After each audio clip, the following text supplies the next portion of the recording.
Perkenalkan, nama saya Sulaiman Gani dengan NIM 182204004. Di sini Pak, saya akan sedikit menjelaskan tugas final yang Bapak berikan, yakni dari materi bab 1, bab 2, bab 3. Oke, langsung saja. Oke, baik. Selanjutnya saya akan masuk di materi Pak.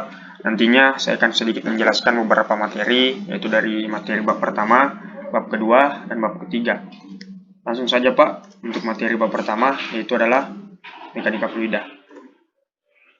Sebelum saya masuk dalam penjelasan dan juga pengertiannya, langsung saja Pak berbicara soal sejarah. Bahwasanya yang kita ketahui, seperti kebanyakan disiplin ilmu, mekanika fluida memiliki sejarah pencapaian awal yang terjadi secara tidak menentu, dan kemudian era peralihan dari penemuan fundamental yang stabil di abad ke-18 dan ke-19 yang mengarah ke era praktik modern abad ke-21.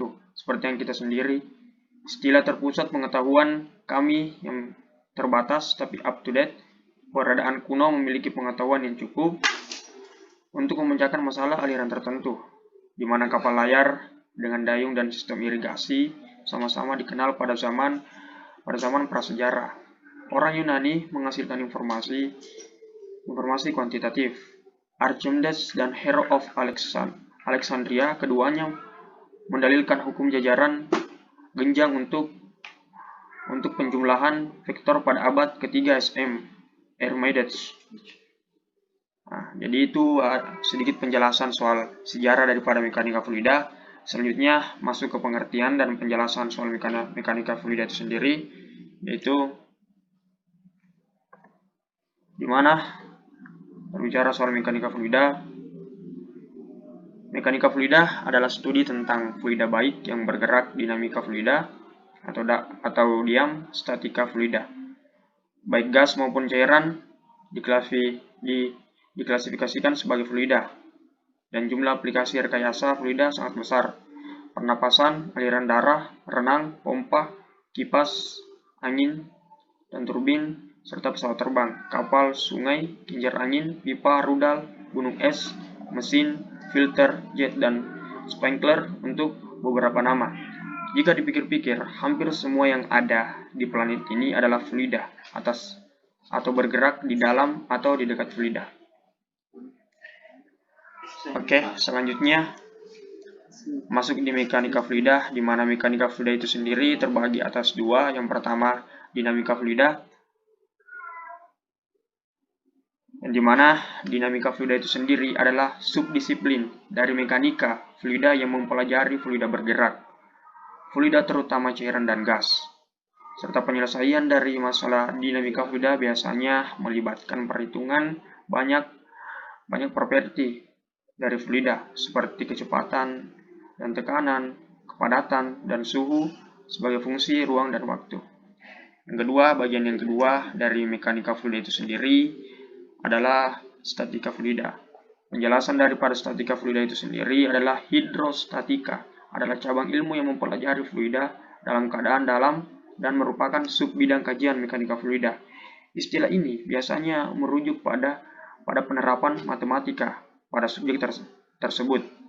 Statika fluida mencakup kajian kondisi fluida dalam keadaan kesetimbangan yang stabil.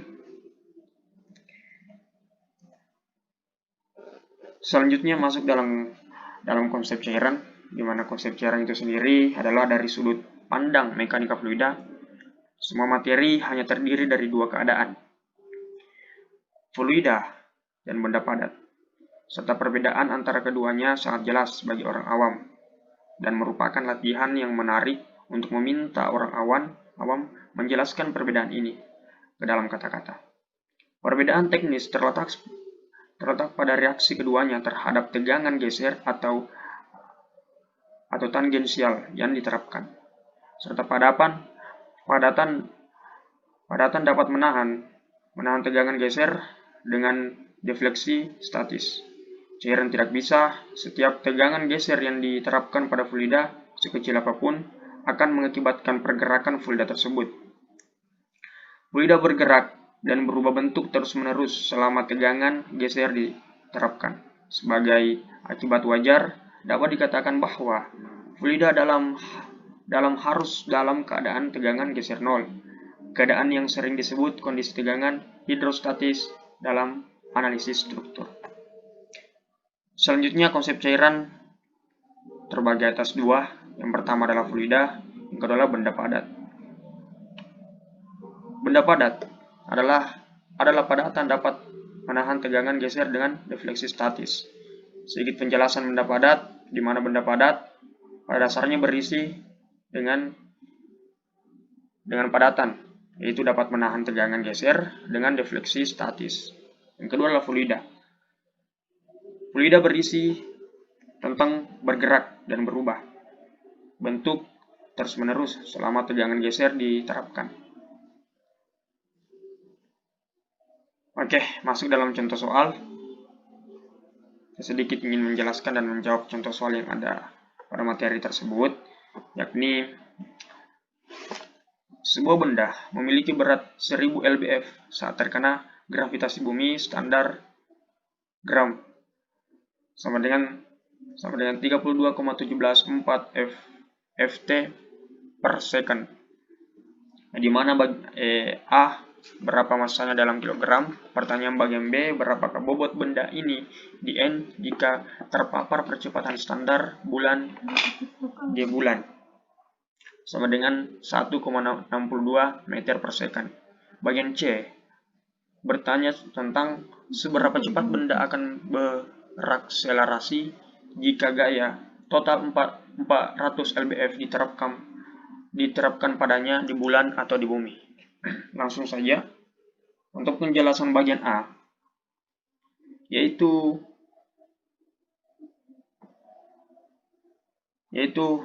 mungkin sedikit menjelaskan dulu bahwasanya hukum Newton 1/2 berlaku untuk berat dan percepatan gravitasi yang diketahui. Pemecahannya untuk M yaitu adalah F sama dengan W sama dengan 1000 lbf sama dengan mg sama dengan m 32,174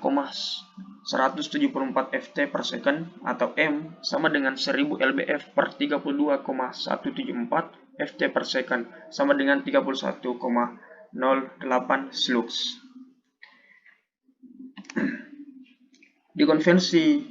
Ketika dikonversikan ke kilogram, yaitu hasilnya adalah M sama dengan 31,08 slux sama dengan 31,08 slux 14,5939 kg per slux sama dengan 454 kg. Oke, bisa dilihat sendiri. Baik, langsung saja untuk bagian B. Bagian B, massa bodi tetap pada 454 kg terlepas dari lokasinya. Persamaan 1/2 berlaku dengan percepatan gravitasi baru dan karenanya menjadi bobot baru, yakni F sama dengan W bulan sama dengan mg bulan sama dengan 454 kg 1,62 meter per second sama dengan 735 Newton sama dengan 165 lbf. Masuk bagian C. Oke, di bagian ini tidak melibatkan berat atau gravitasi atau lokasi. Ini hanyalah penerapan hukum Newton dengan massa yang diketahui dan gaya yang diketahui, yakni F sama dengan 400 lbf sama dengan MA sama dengan 31,08 slux A. Kemudian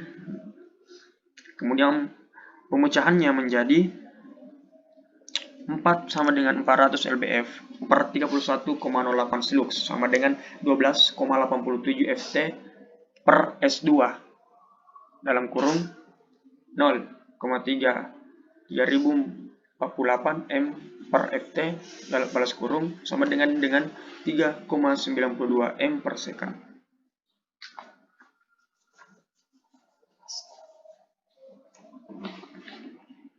Oke.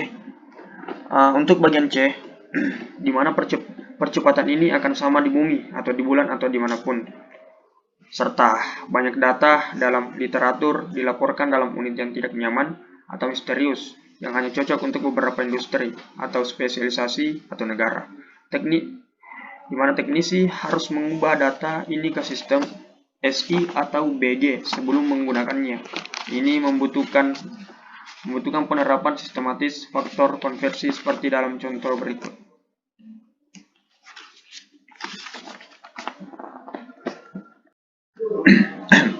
Oke, selanjutnya kita masuk di bab 2, materi bab 2, yakni adalah distribusi tekanan dalam fluida.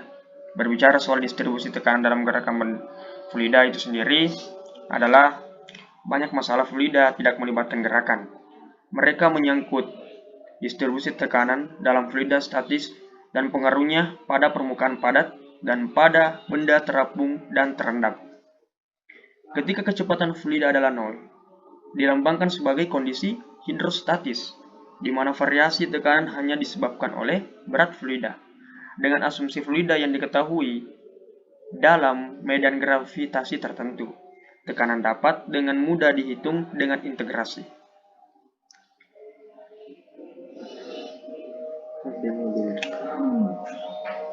Lanjut, jika fluida bergerak dengan gerakan benda kaku, seperti tangki cairan yang sudah lama berputar, tekanannya juga dapat dihitung dengan mudah, karena fluida bebas dari tegangan geser. Kami menerapkan ide ini di sini untuk akselerasi bodi kaku sederhana. Di sek 2.9, instrumen pengukuran tekanan dibahas di sek 2.10. Faktanya, tekanan juga dapat dianalisis dalam gerakan arbitrer.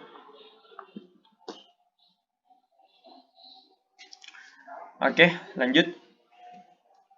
Kita masuk di distribusi tekanan dalam gerakan benda kaku. Seperti yang kita ketahui bahwasanya distribusi tekanan dalam gerakan benda kaku itu sendiri adalah dalam gerakan benda kaku, semua partikel digabungkan dalam terjemahan dan rotasi. Dan tidak ada gerakan relatif antar partikel. Tanpa gerak relatif, tidak ada regangan atau laju regangan, sehingga istilah kental pada persamaan 2.8 menghilang, meninggalkan keseimbangan antara tekanan gravitasi dan percepatan partikel. Seperti dengan gambar di bawah ini, kita mungkin bisa lihat sendiri, di mana cairan jarang dapat bergerak dalam gerakan benda yang kaku kecuali tertahan oleh dinding pembatas untuk waktu yang lama. Misalnya, ada tangki air di dalam mobil yang memulai percepatan konstan. Air di dalam tangki akan mulai mengalir deras, dan semburan itu akan merembes dengan sangat lambat, sampai akhirnya partikel-partikel air berada dalam percepatan benda-benda yang mendekati kaku. Ini akan memakan waktu sangat lama, sehingga mobil tersebut mencapai kecepatan hipersonik. Namun demikian, setidaknya kita dapat membahas distribusi tekanan dalam tangki air yang dipercepat secara kaku. Lanjut. Di sini ada beberapa percepatan linier seragam, yakni yang pertama yaitu adalah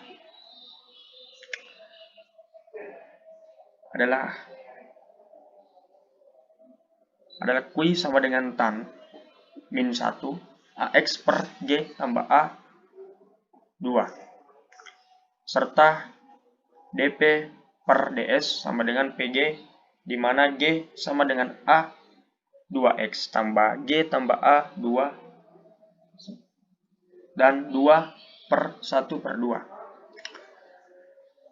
Dalam kasus percepatan benda kaku yang seragam, persamaan 2 sampai dengan 38 berlaku A yang memiliki besaran dan arah yang sama untuk semua partikel. Dengan mengacu pada gambar 2:21, jumlah paralelogram dari G dan A memberikan arah gradien tekanan atau laju kenaikan P terbesar. Permukaan dengan tekanan konstan harus tegak lurus terhadap ini, dan karenanya miring ke bawah Q sedemikian rupa.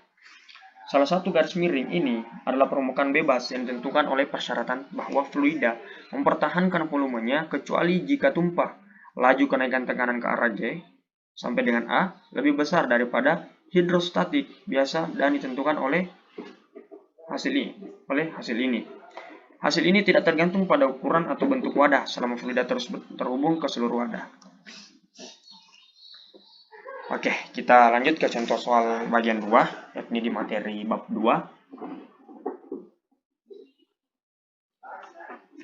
Oke. Seorang drag racer meletakkan cangkir kopinya di atas nampan horizontal, sementara dia melaju dengan kecepatan 7 meter per second. Mug dengan kedalaman 10 cm dan diameter 6 cm dan berisi kopi dengan kedalaman 7 cm.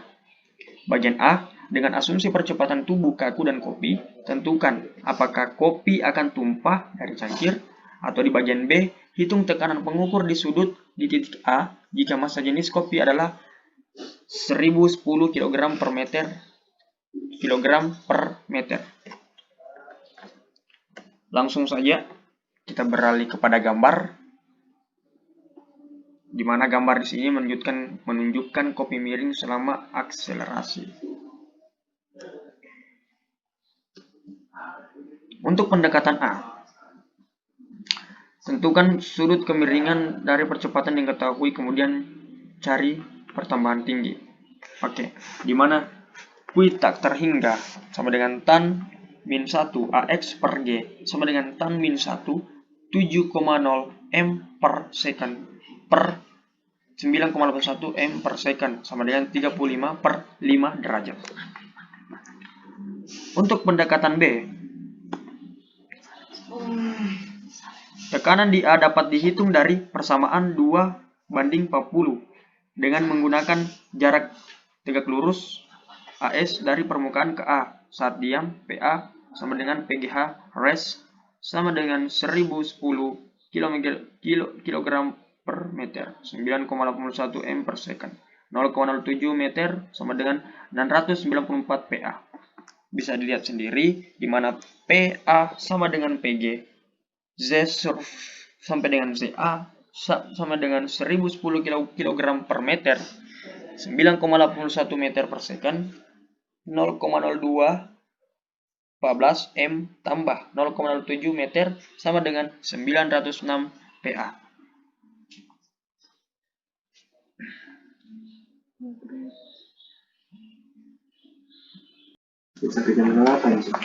Oke, selanjutnya saya akan beralih ke materi ketiga, yaitu bab 3, berisi tentang hubungan integral untuk volume kontrol. Hubungan integral untuk volume kontrol itu sendiri dalam menganalisis gerakan fluida. Kita dapat mengambil salah satu dari dua jalur. Yang pertama, mencoba mendeskripsikan pola aliran tinggi pada setiap titik X, Y, Z di lapangan.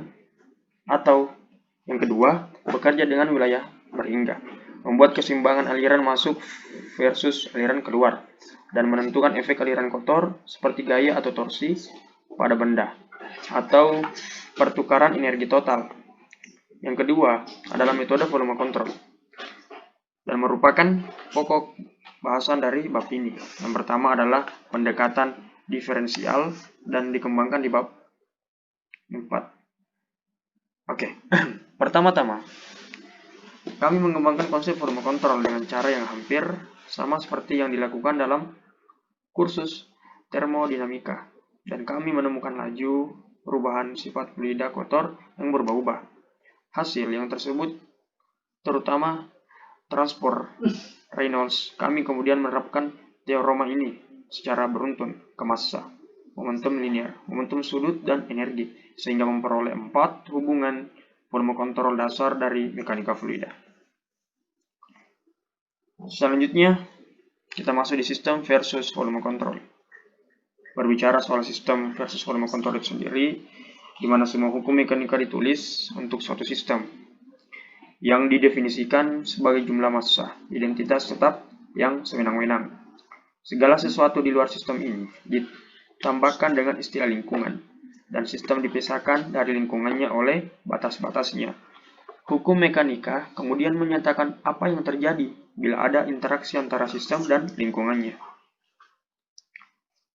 Pertama, sistem adalah kuantitas massa tetap dilambangkan dengan M. Jadi massa sistem kekal dan tidak berubah-ubah. Ini adalah hukum mekanika dan memiliki bentuk sistematis yang sangat sederhana yang disebut kekekalan massa. yakni M should sama dengan cons, atau dm per dt sama dengan 0. Hal ini begitu kentara pada permasalahan mekanika pada yang seringkali kita lupakan. Dalam mekanika fluida, kita harus memberikan banyak perhatian pada kekekalan massa, dan dibutuhkan sedikit analisis untuk membuatnya bertahan. Selanjutnya kita masuk di volume kontrol tetap yang berubah-ubah.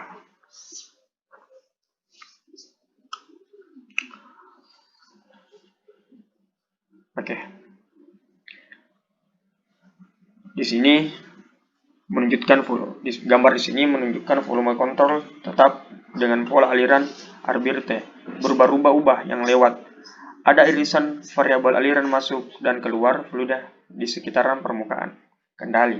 Secara umum, setiap daerah diferensial dA permukaan akan memiliki kecepatan V yang berbeda, sehingga menghasilkan sudut Q tak terhingga yang berbeda dengan normal lokal ke dA. Beberapa daerah unsur akan memiliki volume aliran masuk FA cos Q tak terhingga M dt, dan lainnya akan memiliki volume aliran keluar PA cos Q tak terhingga CT seperti terlihat pada gambar. Ini bisa dilihat Pak dari gambar ini. Oke, beberapa permukaan mungkin sesuai dengan garis arus Q per 90 derajat atau dinding pada V sama dengan 0 tanpa aliran masuk maupun keluar. Misalkan B adalah properti fluida apapun, energi, momentum, entalpi, dan lain-lain. Dan misalkan B sama dengan dB per dm adalah nilai intensif atau jumlah B persatuan massa dalam setiap elemen kecil fluida. Jadi jumlah total B adalah volume kontrol, kurva pada gambar tersebut. Oke, kemudian Pak, kita lanjut di contoh soal. Ya, dimana contoh soal di sini adalah udara terkompresi dalam tangki kaku volume 9 dibuang melalui nozzle kecil seperti pada gambar E3-2, sifat udara berubah melalui nozzle dan aliran keluar pada PO, FO, AO. Temukan ekspresi laju perubahan kepadatan tangki. Oke, mungkin pada gambar tersebut bisa dilihat di mana PO kali FO kali AO. Lanjut untuk penyelesaian, di mana dm per dt sama dengan should sama dengan 0 sama dengan d per dt cv pd derajat v tambah dengan cs p f kali n sama dengan d a sama dengan v per v vdp per dt tambah v0 a0. Kemudian perubahan kepada tangki yakni dp per dt sama dengan p0 v0 a0 per ov, dimana ini adalah persamaan diferensial biasa orde pertama untuk massa jenis tangki jika kita memperhitungkan perubahan PO dan V0. Dari teori aliran kompresibel di bab 9, kita dapat dengan mudah menyelesaikan persamaan ini untuk kerapatan tangki PT. Oke, mungkin hanya ini Pak yang bisa saya jelaskan, lebih dan kurangnya mohon dimaafkan. Dimana sedikit saya jelaskan tadi Pak dari materi 1 bab 1, materi 2 bab 2, materi 3 bab 3. Dengan mengucapkan wabillahi taufiq wal hidayah. Wassalamualaikum warahmatullahi wabarakatuh.